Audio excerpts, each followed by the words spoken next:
Welcome to the News Hour. Today, the Trump administration faced legal pushback on several of the president's executive orders, including his suspension on all refugee admissions. That is while Elon Musk and his team, known as the Department of Government Efficiency, are continuing their efforts to dramatically shrink the federal workforce.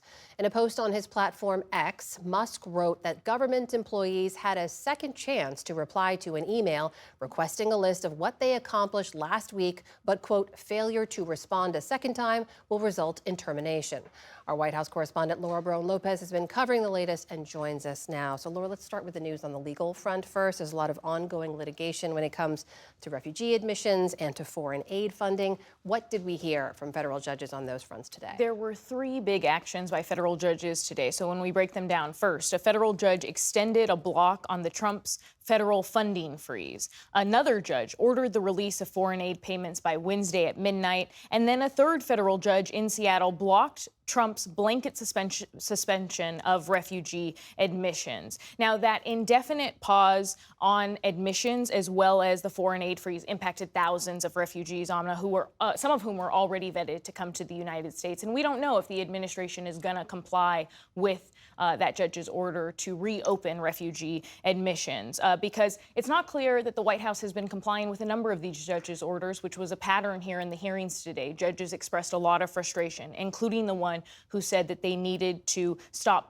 blocking the blanket funding freeze. That judge said the administration is saying one thing while expressly doing another. And then on the foreign aid order, the judge warned the administration to abide by their order ASAP. And this is a 2-week-old order. Now the administration immediately appealed the judge's order today, Amna. What about Elon Musk and his DOGE team's efforts to slash the federal workforce? It's been, fair to say, a confusing few days for federal workers. It looks like Elon Musk and some administration officials are at odds. Where do things stand right now? To get a sense of the chaos and the conflicting message, we have a timeline here. So first, Elon Musk posted, and the OPM email went out on Saturday, essentially saying, respond to this email or you'll be terminated. Then some agency heads said comply. Others, like the FBI, State Department, and DHS, said you can ignore it. Then President Trump said comply or risk being fired or semi-fired. And then on Monday evening, Elon Musk again tweeted saying, what you highlighted earlier, that they had a second chance to comply or be terminated. So adding to the confusion of all of this, Amna, the Office of Personnel Management, which is the government's HR, also put out conflicting messages. First telling people to comply, that they didn't have to comply, that it was voluntary, then saying they had to. And within the last hour, President Donald Trump added to the confusion. Well, it's somewhat voluntary, but it's also, if you don't answer, I guess you get fired. What it really is do people exist? We have this massive government with millions of people, and nobody knows who's working for the government, who's not.